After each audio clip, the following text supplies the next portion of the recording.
Hey guys, so today I have a very nice book that I have been reading for a very long time now.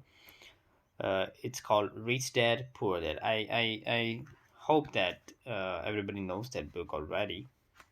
But what I'm gonna do is I have read almost entire book now. But what I realized is sometimes I didn't have much time to read an entire chapter or even to read 2 pages, right? Everybody, everybody face that problem. I think they want to read, but they don't have time to read it entirely. So what they do, sometimes they skip some chapters, or sometimes they skip some pages or something. But what I thought is, even if we don't have time to read, if we have something that like audiobooks, right? If we have something that we can listen, then we can do it while doing some other things. So that put some ideas in my mind that whenever I'm reading, I should uh, record that and I should put that online for you guys so that anybody can listen it anytime whenever they are doing something, right? So they don't have to just sit down and read the whole book. So what I'm gonna do is I'm gonna read out the books and the pages or maybe the chapters that I find important or that I find valuable from the books that I'm reading, and I will put that on online so anybody can just listen it like an audiobook, right? It's not an audiobook obviously, but you can just uh, start it out, just listen it, whatever you're doing you can keep doing that, and you can just uh, open your ears and yes, obviously your mind too. Okay, so let's start. Right now, as I told you, I have a book, Rich Dad Poor Dad, which is very good book, I would say. And if you're thinking about investments and if you're thinking about financial education, then this book is, I think, a very first hand book you can read. So I started it like 3 months ago, and the reason I started to read this book is that I really wanted to learn about investments. I have been doing a little bit investments, but I was really interested in real estate, and I didn't have much knowledge about it, and I was afraid because real estate needs more money. So then I stumbled upon this book and I started reading it, and I got really very good knowledge about real estate, and basically not just about real estate, but basically how you should prepare yourself for investments, how you should prepare your mind for investments.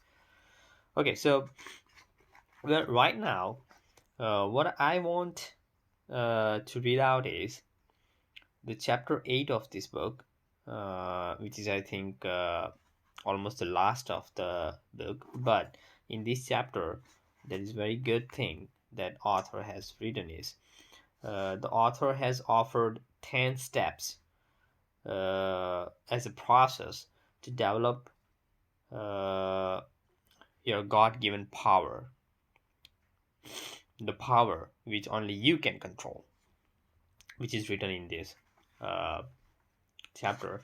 So I'm go. It's a 10 steps, and it is little bit lengthy. So in one shot, I'm not gonna go for all 10 steps. So what I'm gonna do is I will read out first step that is written over here, and then in other audio, I will go to the other steps. Okay, so first of all, I will read out the title of all the steps. What are those 10 steps? Okay, the first step is Find a reason greater than reality, the power of spirit. The second one is make daily choices, the power of choice. The third, choose friends carefully, the power of association.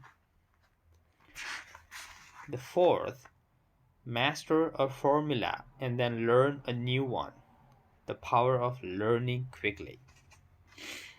The fifth, pay yourself first, the power of self discipline. And sixth, pay your brokers well, the power of good advice. Seventh, be an Indian giver, the power of getting something for nothing. Eighth, use assets to buy luxuries, the power of focus. Ninth, choose heroes, the power of might. And the last one is teach and you shall receive, the power of giving. Yes, that I think we all knows.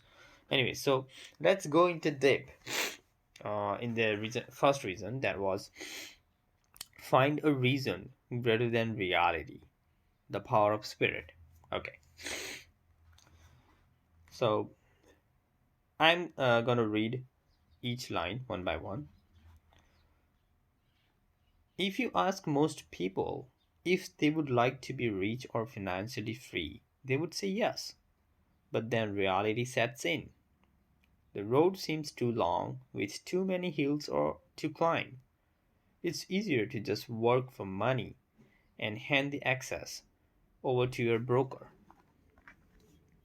I once met a young woman who had dreams of swimming for the US Olympic team. The reality was that she had to get up every morning at 4 o'clock to swim for 3 hours before going to school. She did not party with her friends on Saturday night. She had to study and keep her grades up just like everyone else. When I asked her what fueled her superhuman ambition and sacrifice, she simply said, I do it for myself and the people I love. It's love that gets me over the hurdles and sacrifices. A reason or a purpose is a combination of wants and don't wants. When people ask me what my reason for wanting to be rich is, I tell them that it is a combination of deep emotional wants and don't wants. I will list a few. First, the don't wants, for they create the wants. I don't want to work all my life. I don't want what my parents aspired me, which was job security and a house in the suburbs. I don't like being an employee. I hated that my dad always missed my football games because he was so busy working on his career. I hated it when my dad worked hard all his life and the government took most of what he worked for at his death. He could not even pass on what he worked so hard for when he died. The rich don't do that. They work hard and pass it on to their children. Now the wants. I want to be free to travel the world and live in the lifestyle I love. I want to be young when I do this. I want to simply be free. I want control over my time and my life. I want money to work for me. Those are my deep seated emotional reasons. What are yours? If they're not strong enough, then the reality of the road ahead may be greater than your reasons. I have lost money and been set back many times, but it was the deep emotional reasons that kept me standing up and going forward. I wanted to be free by age 40, but it took me until I was 47, with many learning experiences along the way. As I said, I wish I could say it was easy. It wasn't, but it wasn't that hard in either. I have learned that without a strong vision or purpose, anything in life is hard. Okay, friends. So that was the first step, or maybe the power that the author has said with us. So I'm honest with the author. If you don't have the real purpose and the reason for whatever you are doing, then I think you're not gonna keep doing that. Because even if you have started somewhere in the middle, the reality strikes and it makes you stop doing whatever you are doing, right? So keep in mind, whenever you start do something new, or whenever you start to do something that you haven't done before, you need to have a strong reason and a purpose for that. If you don't have a strong purpose or a strong reason, then I think you should not do that. So first find the purpose, why you are doing that, and the reasons behind that. Those reasons should be strong, and those reasons should fulfill to explain the hardship or whatever you're doing is worth.